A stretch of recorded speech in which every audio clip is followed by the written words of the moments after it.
ఉండే నేచర్ అవ్వచ్చు, నా నేచర్ డామినెంట్ నేచర్ అవ్వచ్చు, ఇంకొకరి తిరుగుబాటు నేచర్ అవ్వచ్చు, ఇంకొకరి భరించే మనస్తత్వం అవ్వచ్చు.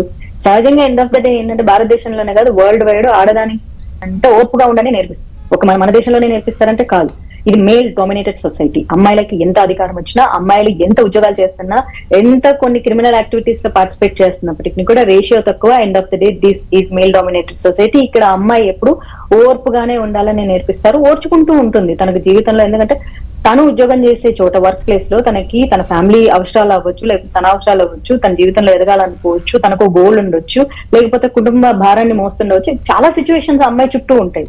సో లేకపోతే తన ఐడెంటిటీని ప్రూవ్ చేసుకునే క్రమం వచ్చి ఎన్నో రకాల కారణాలతో అమ్మాయి ఒక చోట వర్క్ చేస్తూ ఉంటుంది. When she raises her voice, తనకు ఆటోమేటిక్ గా వర్క్ కోల్పోయే అవకాశం ఉంటుంది, మరో చోట వర్క్ వచ్చే అవకాశం కూడా ఉండదు. అలాంటప్పుడు నోరు మూసుకొని ఉంటారు కదా. ప్రతి ఒక్కరిది మనిషిది అవసరం అమ్మ, అవసరం నోరు మూపిస్తుంది. ఇంకా భరించలేనటువంటి తత్వం, ఇంకా సహనం ఇంకా చచ్చిపోయింది, నా దగ్గర ఓపిక లేదు, ఇంకా నేను ఇప్పుడు నేను నా వాయిస్ అవుట్ నేను చేయకపోతే, నేను బంధాలు తెంచుకోకపోతే నన్ను ఎవరో కట్టేస్తారు అన్న ఒక సిచ్యువేషన్ వచ్చినప్పుడు so definitely people will come out. లేదా ఓర్పున్నంత వరకు సహిస్తారు. ఎందుకంటే ఇక్కడ చాలా ఉంటుంది. మళ్ళీ బయటకు వస్తే ఆ అమ్మాయిని ఎన్ని రకాలు మాట్లాడుతున్నారు ఇప్పుడు. ఆ అమ్మాయి తిరిగిన రోజులు తిరిగింది, ఉన్న రోజులు ఉండింది, తనకు కంఫర్ట్ గా ఉండింది. ఏం కంఫర్ట్ గా ఉంటున్నది, బోడి ఆడ మొగుడు కంఫర్ట్, మొగుడు దగ్గర కంఫర్ట్ గా ఉండరు చాలా మంది. అమ్మాయి మనసుకు నచ్చకపోతే ఎవరి దగ్గర కంఫర్ట్ గా ఉండరు. This is not comfort matter, which is all about need. So ఆ నీడ్ ని మనిషి ఎక్కువ బంధిస్తే, అమ్మాయికి బాధేసినప్పుడు న్యాయం కావాలి, నేను న్యాయం కోసం పోరాడాలన్నప్పుడు బయటకు వస్తారు. అక్కర్లేదు అనుకున్న వాళ్ళు లోపల ఏడుస్తారు, బాధపడతారు, కట్ ఆఫ్ చేసుకుంటారు, కెరీర్ ని కూడా వదిలేస్తారు. అయితే కేవలం ఇది ఒక గ్లామర్ ఫీల్డ్ అంటే నాట్ ఓన్లీ ఇన్ టాలీవుడ్ అండి, ఇది సమస్య అనేది ఓవరాల్ గా కూడా ఉన్నది. మనం చూసినట్లయితే ప్రతి చోట కూడా కనిపిస్తూ ఉంది. బట్ గ్లామర్ ఫీల్డ్ అవటం వల్లనే ఇక్కడ ఇలాంటి ఇష్యూస్ మరింత ఎక్కువ అయ్యాయని మనం అనుకోవచ్చు అంటారా? I don't think so అండి. Every field is having the same thing అమ్మా. గ్లామర్ ఫీల్డ్ అవ్వడం వల్ల ఫోకస్ ఎక్కువ ఉంటుంది జనాలకి, అంతే తప్ప అంతకంటే ఏముండదు. At the same time opportunity ఎక్కువ ఉంటుంది అడగడానికి, అంటే వైడ్ రేంజ్ ఆఫ్ ఆపర్చునిటీస్ ఉంటాయి.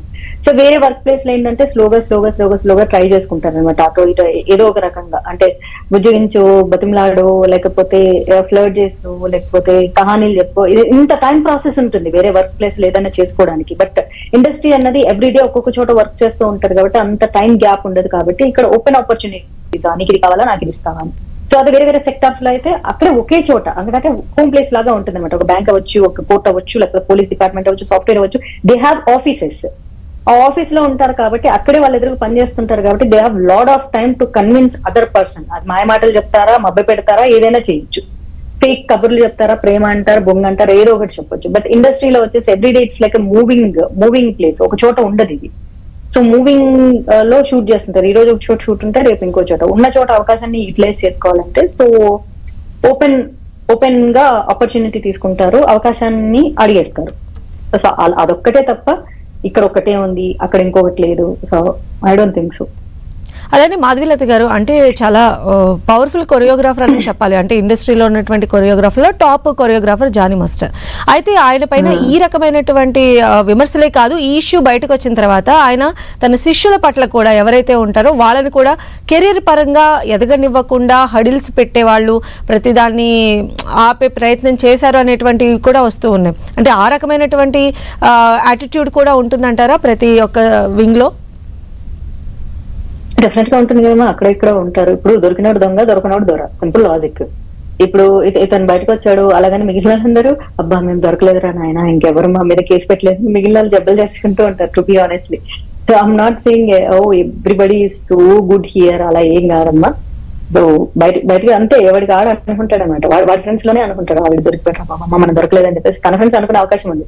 అండ్ ఇంకోటి వచ్చేసి ఎస్, కొంతమందికి బాగా సపోర్ట్ చేసి పైకి తీసుకొస్తూ ఉంటారు, కొంతమందిని అసలు సపోర్ట్ చేయరు. ఒక్కొక్కసారి ఇంకొకరికి ఎక్కువగా టాలెంట్ ఉంది తన ఎదురుగా అంటే వాడు పైకి వస్తాడంటే ఆయన తొక్కేసే ప్రయత్నాలు కూడా చాలా చేస్తుంటాయి. It's all about jealous matters కూడా ఉంటాయి. సో ఆ జలస్ ఫ్యాక్టర్స్ అనేది ఈ రోజులా కాదు, ఎప్పటి నుంచో ఉన్నాయి, అవి ఇప్పుడు ఉంటాయి, ఇంకా ముందు కూడా ఉంటాయి. సో తనకంటే ఎక్కువ టాలెంటెడ్ అనిపిస్తే, లైక్ ఫర్ ఎగ్జాంపుల్ మాస్టర్ కంటే ఎక్కువ టాలెంటెడ్ అనిపిస్తే మాస్టర్ తొక్కేస్తాడు, డైరెక్టర్ కంటే అసిస్టెంట్ డైరెక్టర్ చాలా టాలెంటెడ్ అనుకుంటే డైరెక్టర్ తొక్కేస్తాడు. Quite natural. అయితే అంటే ఇలాంటి ఇష్యూస్ కి సంబంధించి టాలీవుడ్ లో ఎలాంటి ప్రక్షాళన జరిగితే బాగుంటుందని మీరు అనుకుంటున్నారండి? మనము ప్రక్షాళన,